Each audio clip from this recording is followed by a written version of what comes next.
Good afternoon. I'm Sonia Pryor-Jones, and I'm both a proud graduate of Kenyon College and a proud member of the City Club of Cleveland. This is a historic moment. I represent 17,000 living alumni of Kenyon College, and about 500 of them are African American. And it is my distinct pleasure this afternoon to welcome President Sean Decatur, the new president of Kenyon College and the first African American president of the college in its history. At Kenyon, I study international studies and history, and like President Decatur, I'm an educator, so today's topic is of high interest to me.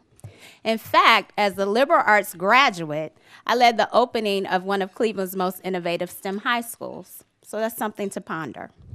There's been a lot of discussion and debate about the best course of study for college students in today's world. Is it best to receive a broad liberal arts education or to focus in the technical areas, STEM, science, technology, engineering, and math? As we approach the holiday season, a lot of our liberal arts graduates will be headed home, and over those dinner tables, there'll be lots of discussion. And sometimes it's, what are you going to do after you graduate? Can you type?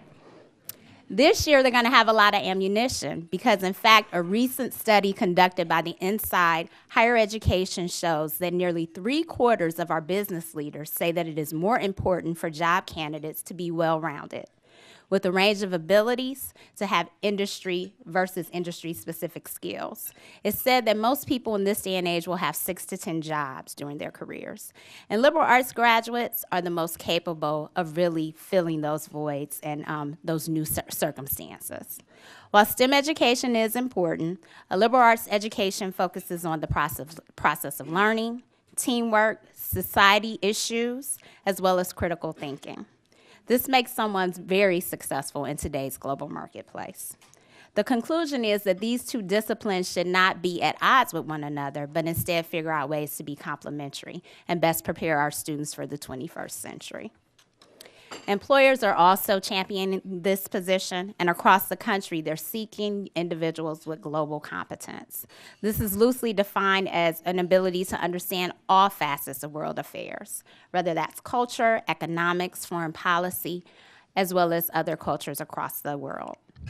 We also want to have the ability to communicate effectively, both in a crowd like this and in writing, because those are essential skills in today's marketplace. So this is a very exciting time for President Decatur as he takes the helm of Kenyon College and really begins to bridge both liberal arts education along with the STEM fields of tomorrow. He's also going to have a really interesting time at encouraging young people who are there to study science to also take advantage of great literature and great debates on the quad or walking up Kenyon's middle path. And those of you who are Kenyon alums know exactly what I'm talking about. It's usually icy this time of the year. But as a very 44-year-old young man with a science degree and a wealth of experience in his own liberal arts education as well, we believe he has the energy to do just that. President Decatur is also a native Clevelander. In fact, he attended Cleveland Public Schools up into 5th grade, and then he went on to Hawkins School, where he finished high school there. He then completed his undergraduate degree at Swarthmore College.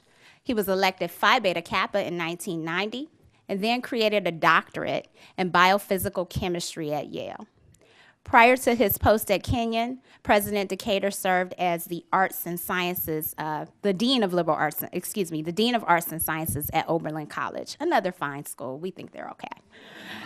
So, ladies and gentlemen, it is my indeed pleasure to introduce to you President Sean Decatur.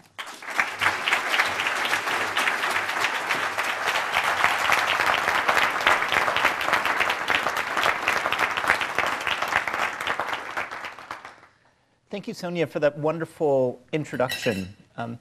As a native Clevelander, I have admired the City Club for many, many years. And in fact, as a high schooler, and I say this to the many high schoolers who are here, I attended several City Club events years ago while I was in high school. And I'd say that it is, in that context, a special honor and really a special privilege to speak in front of the City Club today. It's a thrill for me to be here.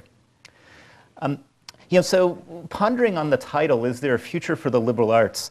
And when I think about that title, and then I think about my background and my current position. I'm president of Kenyon College, which is a highly selective private residential undergraduate institution committed to a mission of educating students in the liberal arts. I'm also a board member of the Association of American Colleges and Universities, which is an organization with a mission to support and to advocate for liberal education and inclusive excellence as a foundation for institutional purpose and educational practice in higher education. So when I think about all of these things, I realize that maybe the answer to my title is there a future for liberal arts, and my whole talk should boil down to yes, of course, and then we could just move on to questions at this point. But when we look around, and certainly from what we hear from the current media and what we hear really in conversations that are going on all around the country, this question really lingers. What is the future of the liberal arts? What's the relevance of the liberal arts? Does it actually have a relevance for today's students? And we see this all over the place, from a New York Times story that ran last week charting the decline of the humanities at universities such as Stanford, to actually just earlier this morning, was looking at my Yahoo News feed, and there was a story on the top 5 most regretted college majors, and top on the list are anthropology and English. To looking in the field of politics, where just earlier this year, a proposal from North Carolina Governor Pat McCrory set off a firestorm when he stated that courses of study that don't directly lead to jobs should not be subsidized in state institutions, including really wonderful institutions such as UNC Chapel Hill. Last year, Florida Governor Rick Scott proposed that students should pay differential tuitions at state institutions based on the importance of their major field of study to the state's economy, and prioritizing STEM fields over any other fields in the liberal arts or the humanities.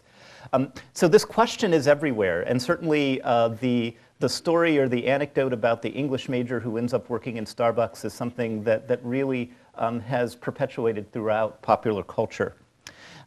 And when we think about the origin of this anxiety, a lot of this anxiety in the contemporary sense is fueled by an uncertain economy, the rising cost of college, and the need we all feel that college education should have a measurable return on investment, something that disciplines in the liberal arts have struggled to articulate carefully and forcefully. Indeed, I think leaders in higher education, and that includes college presidents, have often assumed that the value of what we offer is self-evident, and therefore we don't need to work to articulate that return on investment. And I believe those days are over, and that's really the goal of my talk today, is to confront this question just up front. Are the liberal arts relevant? Is there a future?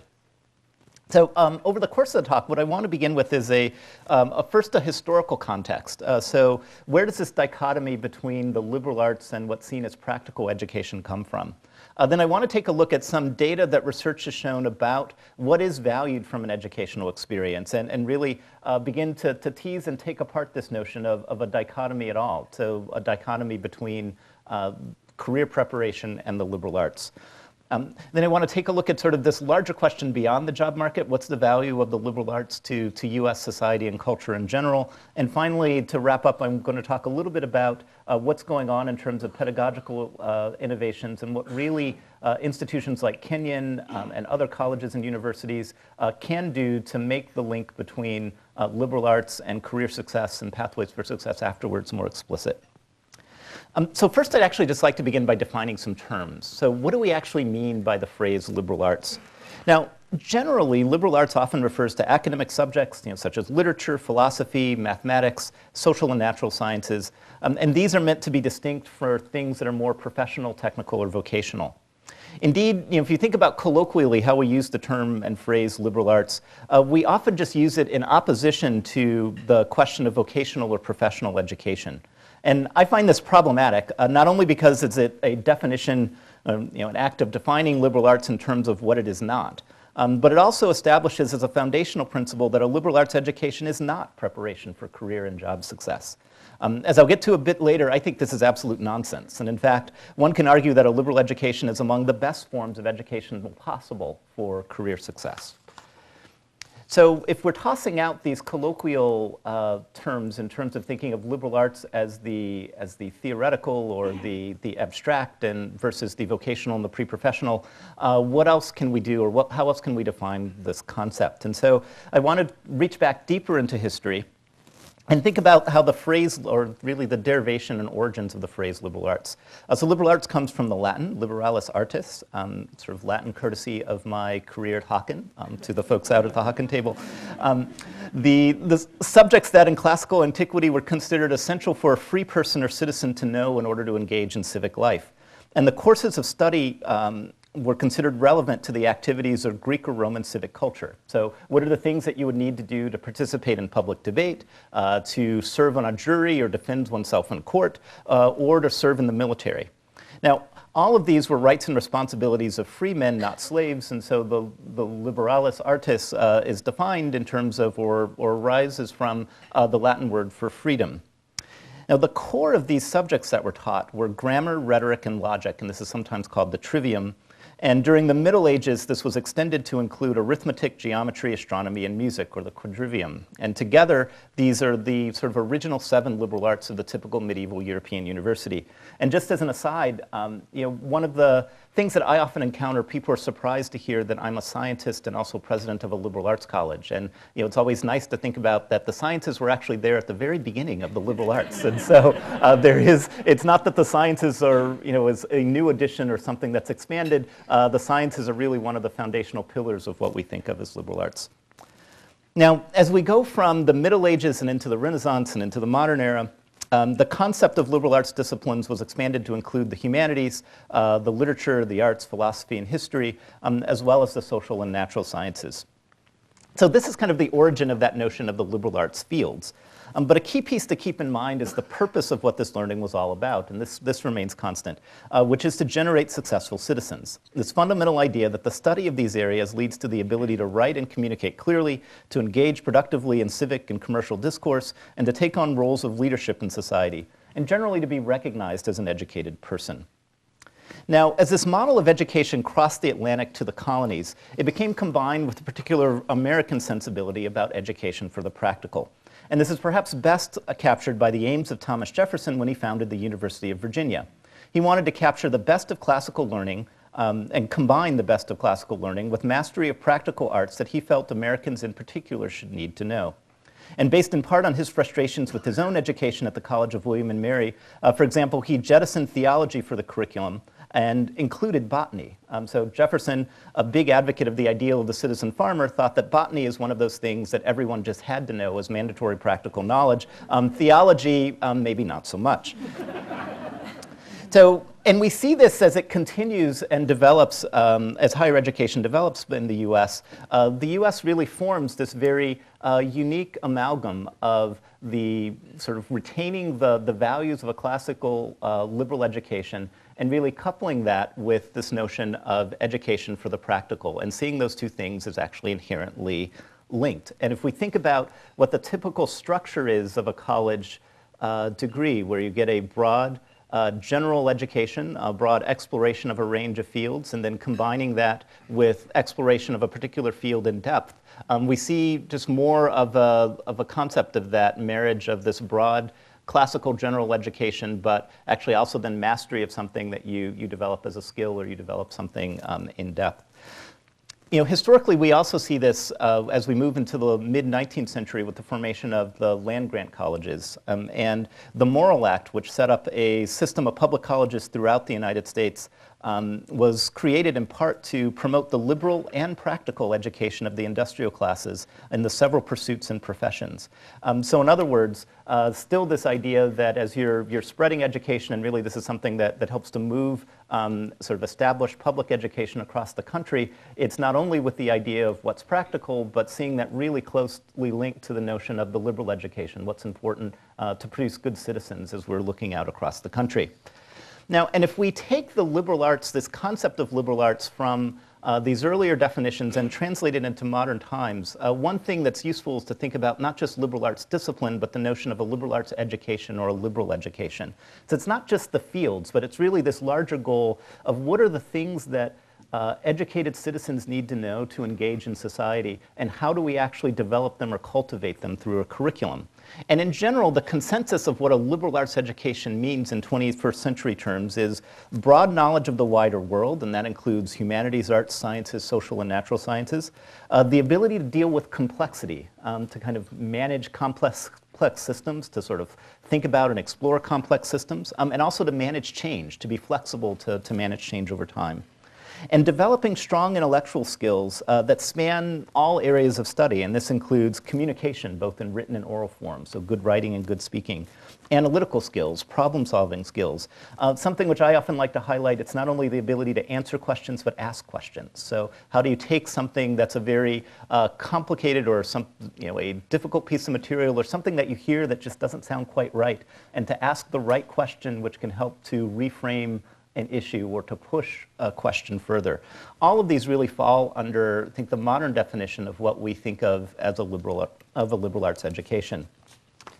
But if kind of putting this in a historical context, if we look at times of crisis, Americans routinely focus on the utility of education most intensely at the expense of what can be seen as frivolous or elitist whenever we are in some sort of state of economic crisis. This happened immediately after during the Cold War, when concerns about education post-Sputnik, policymakers focused on how courses of study in the university could help make the US more competitive in a technological sense. And we see these same dynamics moving throughout the second half of the 20th century and up until today. So what I'd like to do is to sort of lay some, just again really briefly, some context of how over the course of the past 40 years, this debate on do we like liberal education or vocational education, what's best for the country, what's best for individuals, has played out in the media. And one of the things which I think you'll find humorous is that if you look since the 1970s, many of these quotes from Time magazine, from the New York Times and others, could really sound like they're from 2013, with one really key exception, which I will highlight in a second.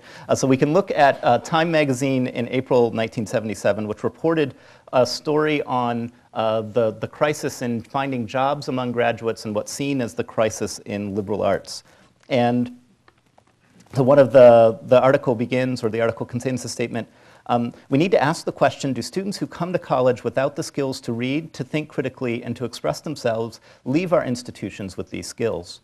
With the tuition costs of a private liberal arts education soaring to as high as $5,500 a year, that's the giveaway that we're talking about the 70s and not. Colleges are finding it increasingly difficult to justify the expense. Practical vocational programs have become popular. Last year, T.H. Bell, then U.S. Commissioner of Education, declared, "It is our duty to provide our students with saleable skills." So sort of fast forward to 1982, and for a while, Time was doing these stories in the spring of each year that would highlight the challenges that were addressing the graduating class. And so 1982. The class of 1982 is entering the world during a period of prolonged austerity and retrenchment. Today's preferred areas of study are business, engineering, computers, and health professions. English majors declined by 50% at Northwestern from 1964 to 1982. A student at Texas A&M remarked, "You can't be a music major, it won't pay the bills." A faculty member commented, "These young people feel they must make career decisions immediately or be left out. The element of panic is unhealthy."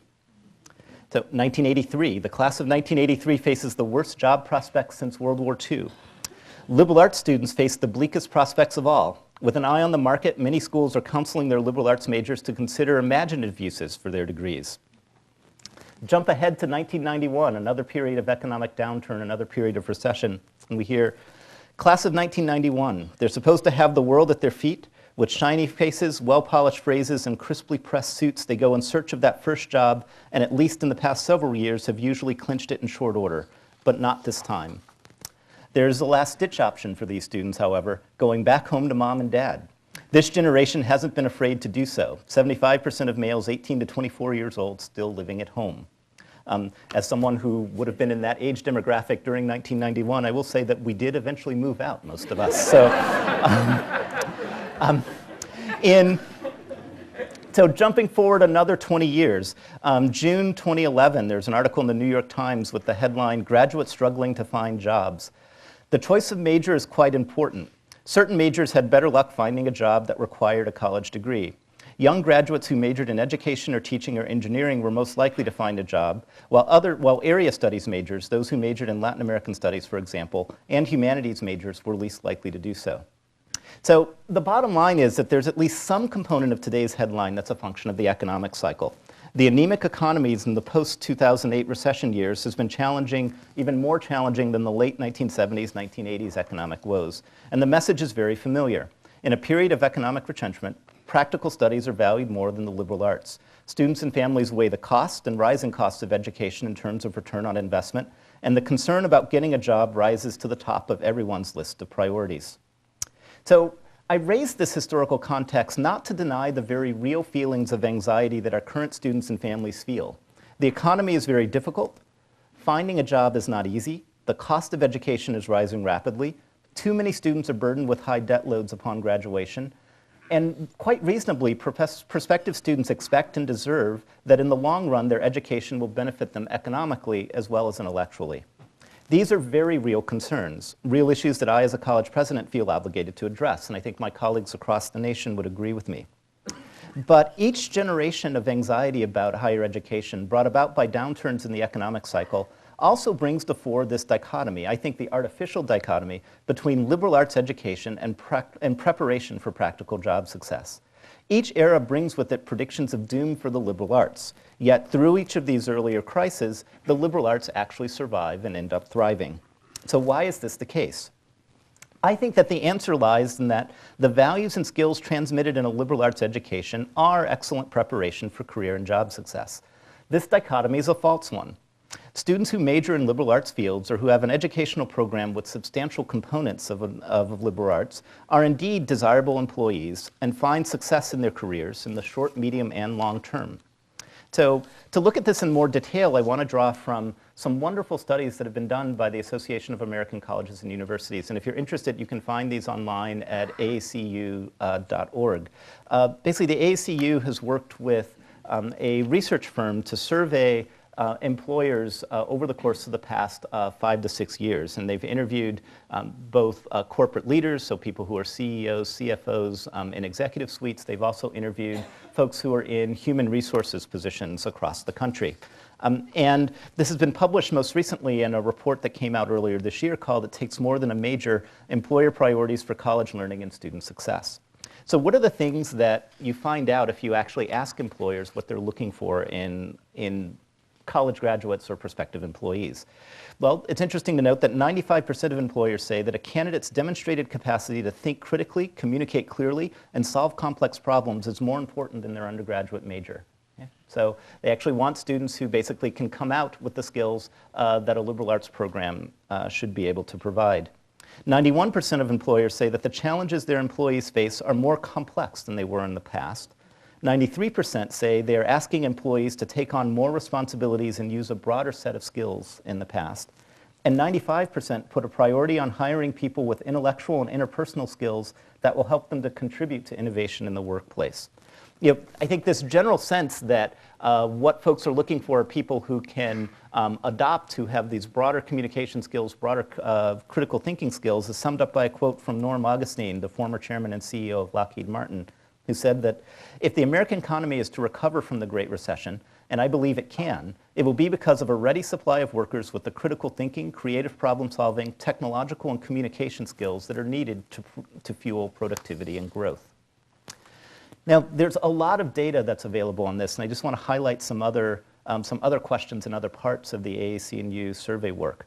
They asked employers, what's the most important set of skills, or what skills are important for recent college graduates who want to pursue advancement and career success at your company? 55% say that broad, specific knowledge, in addition to sort of specific narrow preparation, is important. When these folks are asked, what are the areas of emphasis that colleges and universities and folks designing curriculum should be placing in terms of educating students, 82% say more emphasis on critical and analytical reasoning, 80% effective oral and written communication, 72% on evaluating information from multiple sources, 71% on creativity, 67% on teamwork and collaboration in a diverse setting, 64% on the ability to relate choices and decisions to ethical reasoning. So again, the things which colleges do well are the things that employers are looking for. Now, you can also take a look and slice the question about the preparation of a liberal arts education for career success in terms of salary and earnings after graduation. So for example, there's a study out of Georgetown that's looking at what you would define as the liberal education outcomes, so things like good writing skills, good critical thinking skills, what do they mean for potential for salary earnings? And consistently, as writing skills go up, and as you look at jobs that require more intensive writing and communication skills, the average salaries for those jobs go up. If you look at jobs that require more intensive critical thinking and analytical skills, the average salaries go up. So employers actually are looking for these types of skills, and they're willing to pay a premium for these types of skills when they find them. And the focus, actually, I think it's also important to keep in mind that we should focus on long-term success and long-term career success instead of short-term success immediately after graduation. Increasingly, there's a focus, and I think actually a very frightening focus in terms of potential federal regulations in looking at how is someone doing, how's a graduate doing 18 months after graduation? When the real question is, what's someone doing in terms of their full career and as their career unfolds in front of them?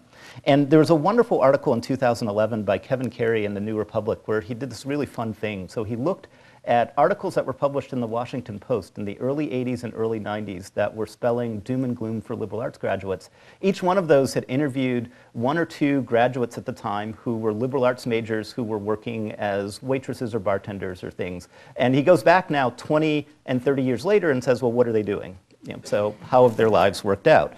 So in 1982, a Washington Post article wrote about a Smith graduate who had majored in French literature, who was tending bar in Washington, D.C. immediately after graduation. And so the sense very much in the article was, liberal arts major, French literature, what are they doing now? They're tending bar. What's the point?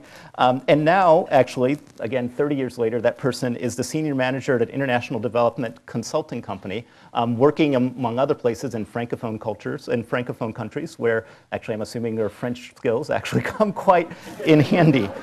1993, Washington Post wrote again, this time about a graduate who couldn't find a job after graduation, who now actually, and again, the article's pointing out that working as a temp secretary immediately after graduation instead of actually putting a liberal arts degree to use, turns out now actually eventually found a job, rose through the ranks, and owns her own consulting firm, HR consulting firm in the Washington area. So, I think for every anecdotal story you find in the short term of here's the person with an English major and they're working at Starbucks, you can actually find that person or look at that person a few years later and see that they've moved on to some sort of success. And that, and I think that there's more hype and anxiety around this notion of the dead-end liberal arts degree than in fact the reality actually bears out. We have a very dynamic economy where people are changing jobs, where careers change quickly, where many of the jobs that are going to be in demand in the future, we can't even anticipate those now, and liberal arts degrees are things which are excellent preparation for those. So I want to wrap up by just taking a look at a couple things. One is trying to imagine what would happen or if we took away liberal arts graduates from the US, what would the implication be? And this is something that is very difficult to do even in a thought experiment. But I do think it's something that we need to think about in terms of trying to understand the broader societal impact of the liberal arts. And one way to think about it is, as I said, this kind of marriage of classical education with practical education is a very uniquely American concept. What if we look at other countries? So what are other countries thinking about in terms of their educational directions? Where are they going? And I want to tie in with a fascinating trip that I had in China a few months ago, where I visited one of what's sort of staking the claim as the first liberal arts college in China. It's a private institution. It's about 6 years old, called the United International College. It has a very American-style education of a broad liberal education in the first few years, then in-depth study of a major, an emphasis on critical thinking skills, on writing skills. And the sense is that this is the new direction for education in China. And why? because they're finding that they're missing workers who have the creativity, the analytical problem-solving skills, the communication skills to be competitive in a global marketplace. So if they actually want to send workers to be in the London office of a Chinese multinational, they need folks who have the education, who are being trained in the same way, educated in the same way. And it's fascinating that if you look at the literature of United International College and just switch the name with Kenyon, many of the mission statement and many things about the school sound exactly the same. Okay? So it's fascinating that while we are questioning liberal arts education in the US, there's movement abroad embracing the concept of what liberal arts education means and really embracing this model, which has been remarkably successful in the US. So where do we go from here? I think one of the challenges for institutions like Kenyon, I think our peer institutions, is to be able to help our students to articulate more clearly what the skills are that they're getting from their education, to pick up the types of practical skills that they're going to need to make that first step towards a job easier. Okay? To have our students reflect earlier on career development throughout their educational program. Not moving away from the liberal arts. I think the basic liberal arts model is actually quite successful and proven to be quite robust. But can we derive experiences which are going to strengthen and enhance the types of education, the types of success that the students pull from these experiences? I think there are a lot of opportunities to do this, creative ways to combine experiential learning, community-based learning, and other methods that can be well integrated in to the core liberal arts experience. I think these are things which work not only at places like Kenyon, but can work at larger universities, and it's really the direction in which liberal arts education is going to be moving. So to close, I just want to leave you with this thought that when you hear someone making that dichotomy that, are you going to choose a liberal arts degree or are you going to choose something practical? That it's the notion that the liberal arts degree in many ways is the most practical thing that you can do in terms of preparing yourself for longer term success. And that's a message that we need to begin to repeat more forcefully, make sure it gets out there in the broader media and take our case public. So again, thank you very much.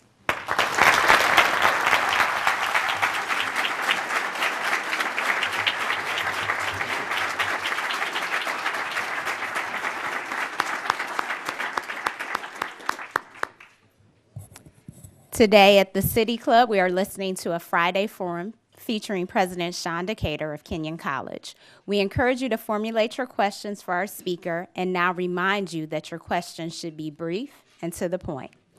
We welcome all of you here and those joining us via broadcast on WVIZ PBS, 90.3 WCPN, and 104.9 WCLV Idea Stream, WTAM, or one of our other many broadcast partners across the country. Broadcasts of the City Club are made possible by Cleveland State University and PNC. Our live webcast is supported by the University of Akron.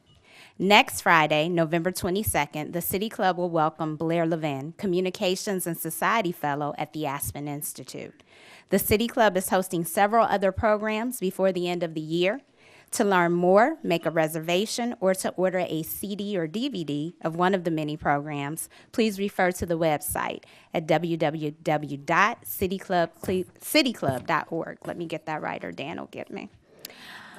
We welcome guests today at tables hosted by Baker Hostetler, Cleveland Association of Phi Beta Kappa, David Cannon, Hawkins School, Howard Edelstein, John Carroll University, Kenyon College Admissions Office, Lake Ridge Academy, Margaret Callison, Northeast Ohio Education Association, Joe Romano, and Urban Community School. Thank you all for your support.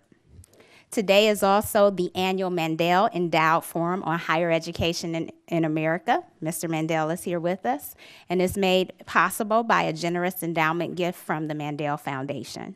Joining us at the head table is Mr. Morton Mandel. Would you please stand and be recognized?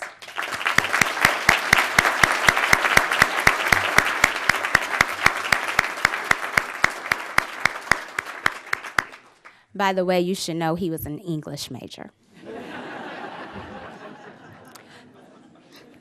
We welcome students to today's program. Student participation is made possible by a generous gift from the Charles Spar Charitable Trust. Today we welcome students from several schools: Cuyahoga Falls High School, Horizon Science Academy, Cleveland School of Architecture and Design, and Cleveland Early College at John Hay. Will the students please stand to be recognized?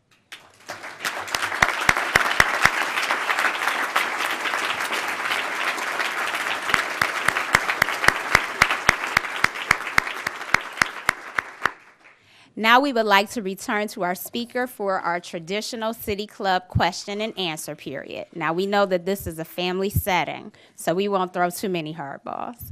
But we do welcome questions from everyone, including all guests. Holding the microphone today, we have Program Director Carrie Miller. Carrie's over here. And Development Associate Kirsten Pianka, who's over here. And we're ready for our first question. President Decatur.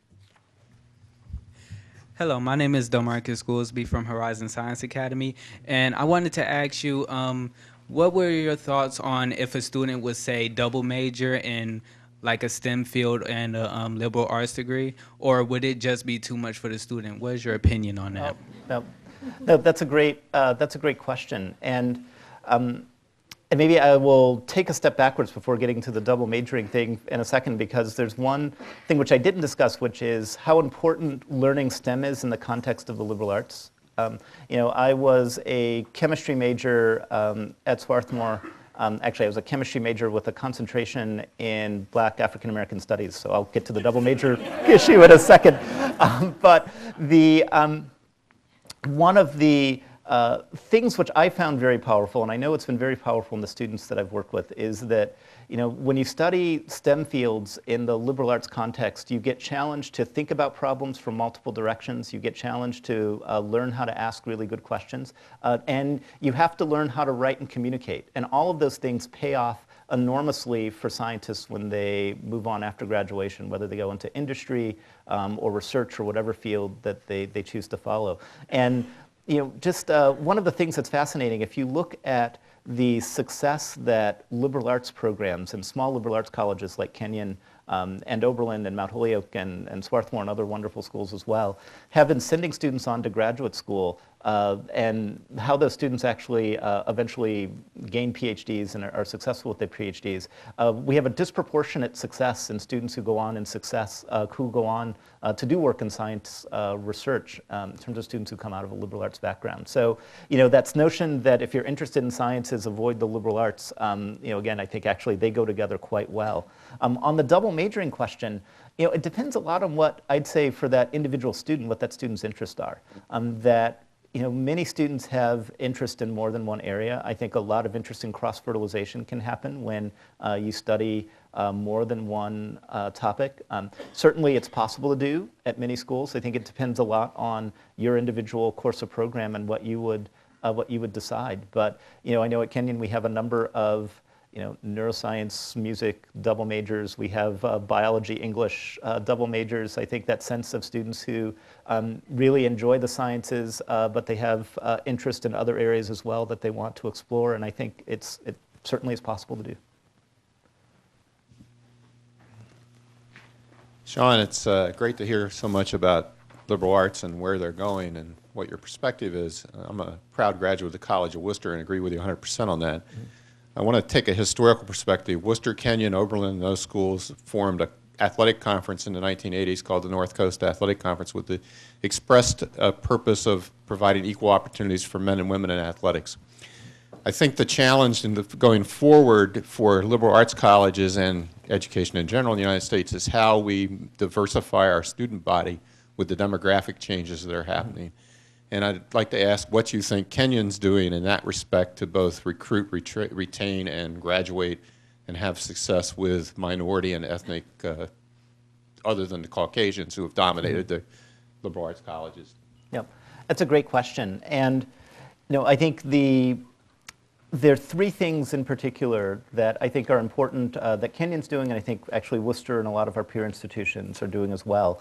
First and foremost is recognizing that diversity is essential to what we do on campus, and that's because among the skills that we really want to sort of develop in our students is the ability to work with people who are different than yourself and to be able to talk across difference. And in that sense, I think diversity is important, whether we're thinking about racial and ethnic diversity, which I think is important, and largely with changing demographic issues as you're describing. I think socioeconomic diversity is important, so people who have very different perspectives and very different life experiences that they're bringing to campus.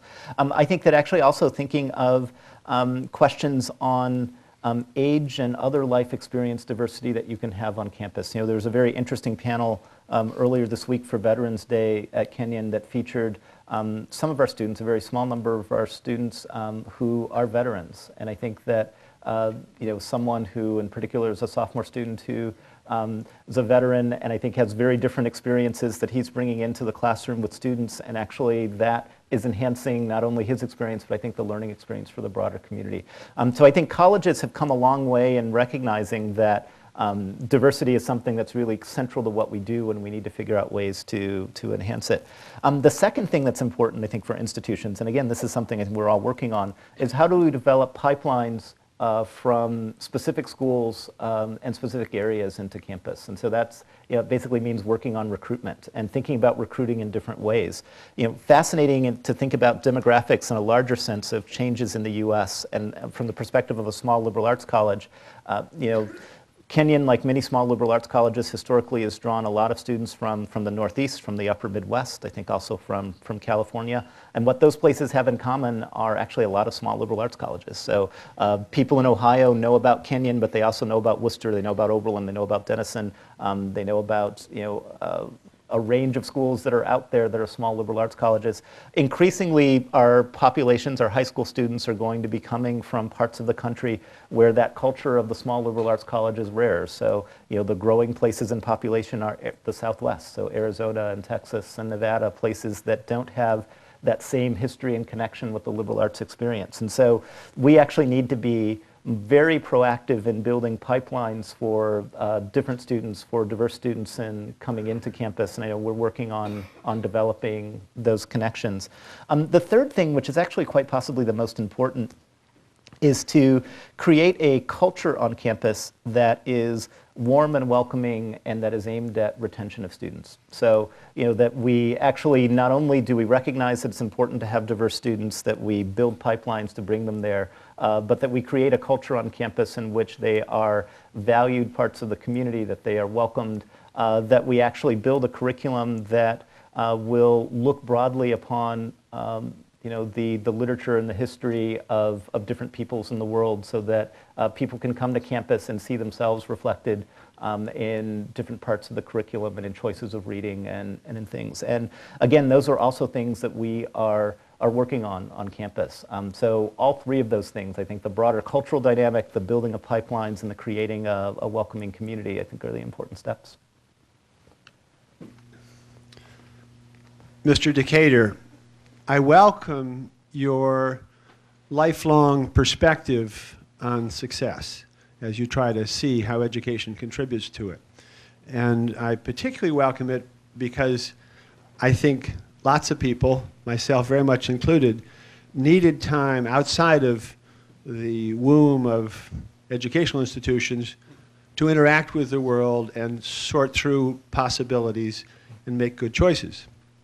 The biggest single difference between my time in college in the 60s and today isn't, it might surprise you, it's student loans. That was really a minor factor for many people in my generation. Today it's a major factor.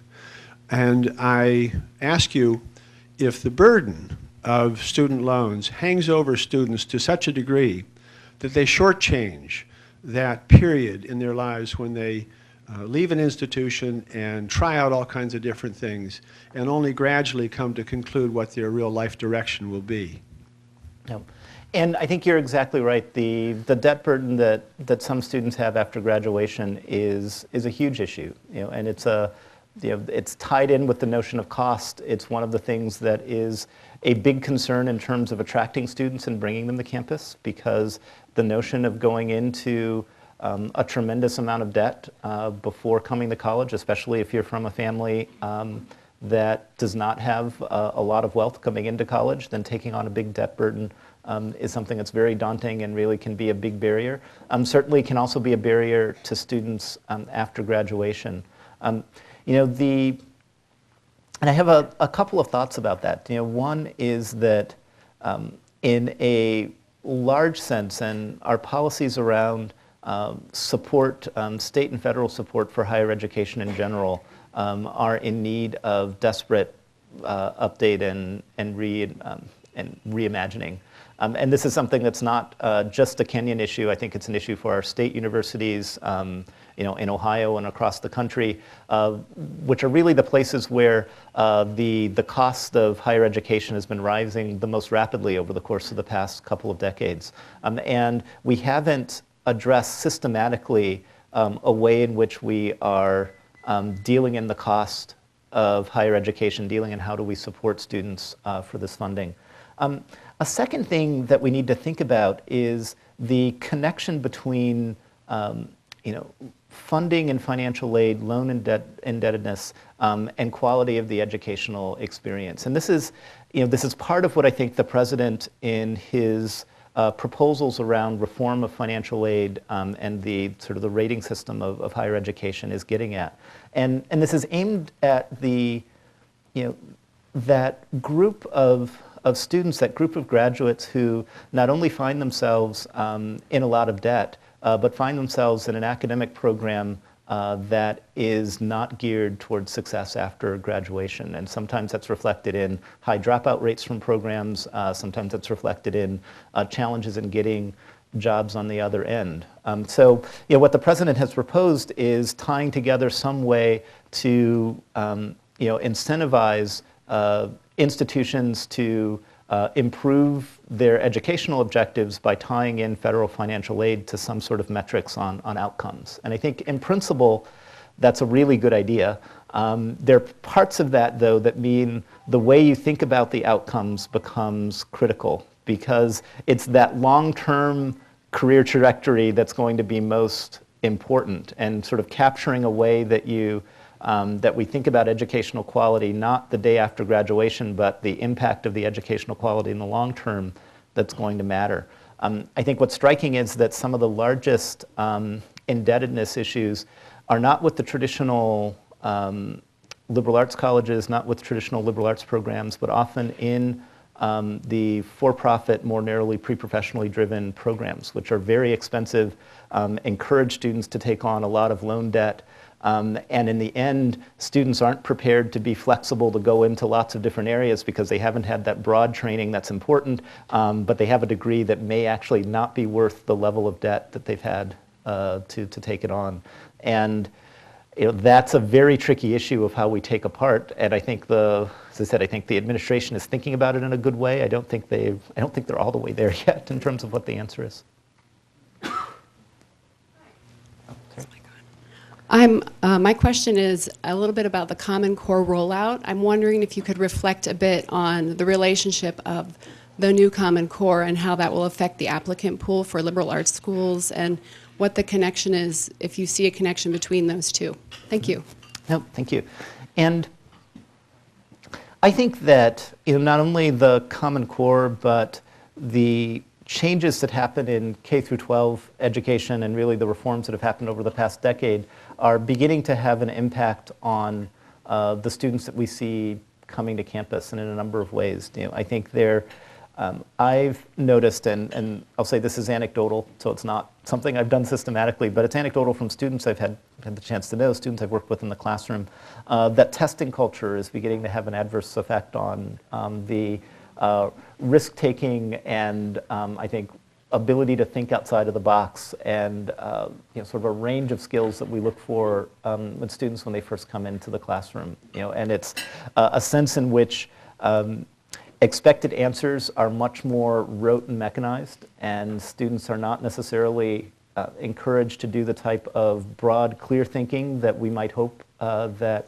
college students would do. And it means that, to be honest, there's some unlearning of bad habits that I think have developed in response to some of the test-intensive culture that's developed over the course of the past decade. The Common Core is, I think, to me, it's not the proposals of the Common Core itself, it's how it's applied and how it's actually carried out and monitored. I think the notion of establishing some central principles for what students should learn, what types of skills students should have, both at different stages and at graduation, I think it's actually a perfectly reasonable and good idea. It's how those actually get applied pedagogically to what happens in the classroom, and then whether it's coupled with a system that is, I think, too rigid or restrictive in testing. I think so it's in that application piece that I'm a bit nervous. And so I'll be curious to see how it develops. I say that the reforms of the past few years don't leave me very optimistic. Hi, my question is, to what extent do you think that the demonization of liberal arts education is tied to the growing perception in the public square that the liberal arts education is a breeding ground for radicalism? Yes. No, and that's a great question, and I'd say that, and one of the reasons I wanted to go through the etymology of liberal arts is I do think that in some popular media and some areas of pop culture, the notion of liberal arts and liberal education is associated with other meanings of the word liberal, which is, actually also completely wrong as in terms of where that comes from. But here's the fascinating thing, and it's in part because the liberal arts have pretty strong advocates on both sides of the aisle. When the governor of North Carolina was making the statements and proposals about, actually having eliminating some departments or discouraging some courses of study based on how they'd be seen as connected to the economy. Actually, one of the voices on the other side speaking out about this, not surprisingly in some ways, was Newt Gingrich, right?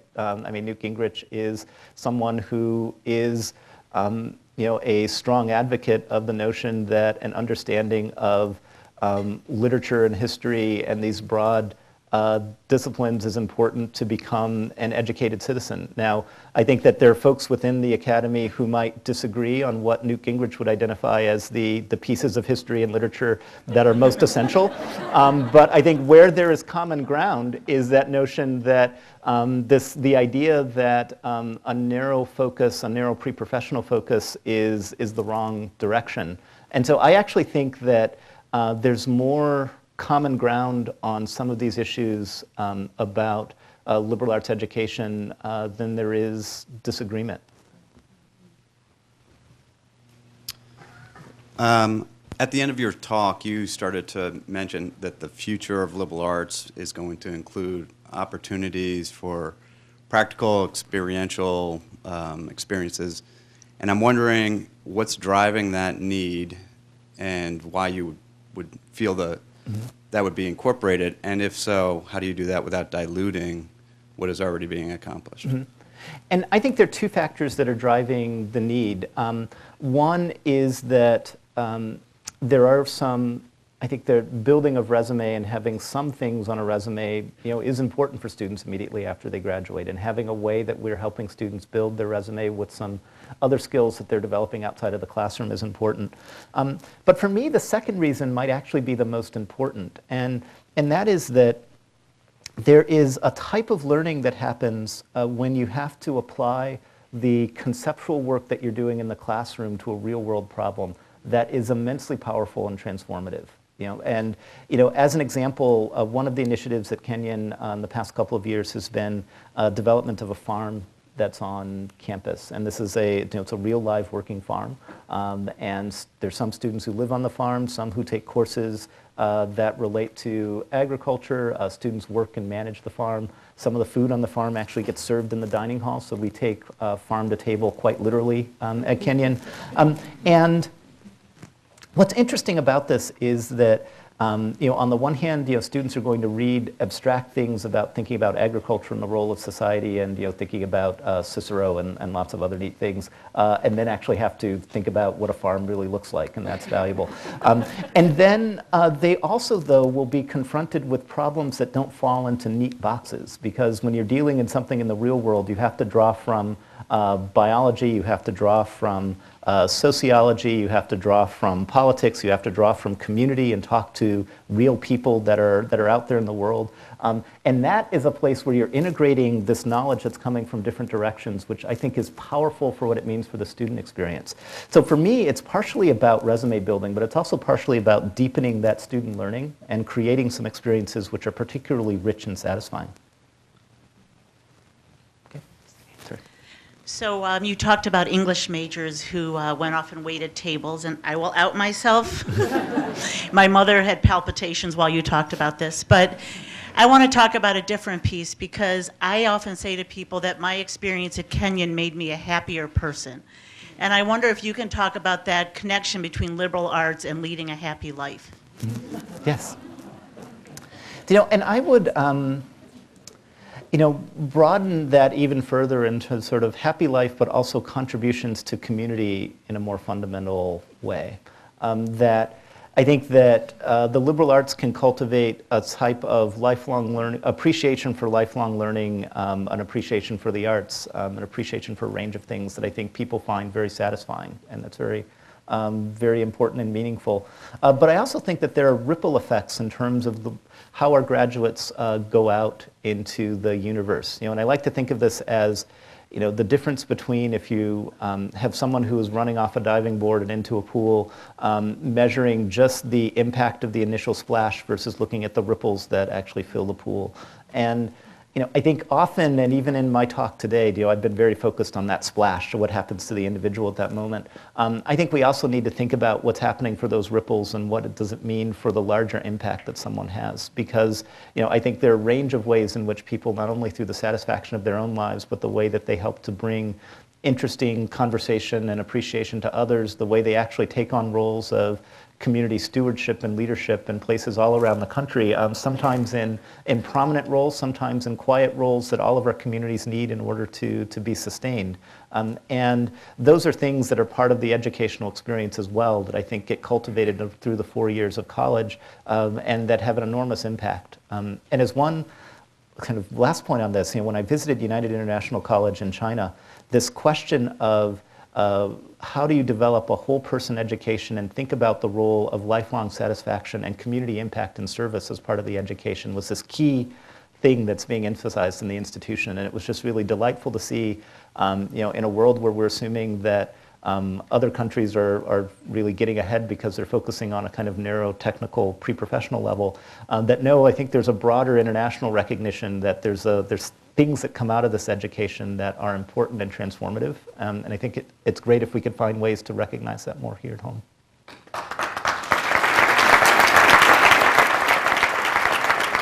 Thank you.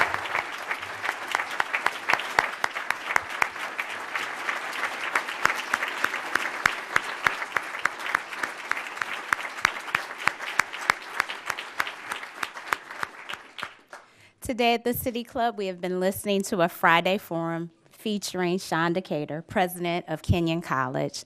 Thank you, President Decatur. What a wonderful set of remarks and something for us all to leave and grapple with. I would say to my Kenyon alum in the room, he's leading purple very well. So we're very excited about what you've shared here today and how you represent us all. Thank you to all of you who were here with us today, ladies and gentlemen. This program is now adjourned.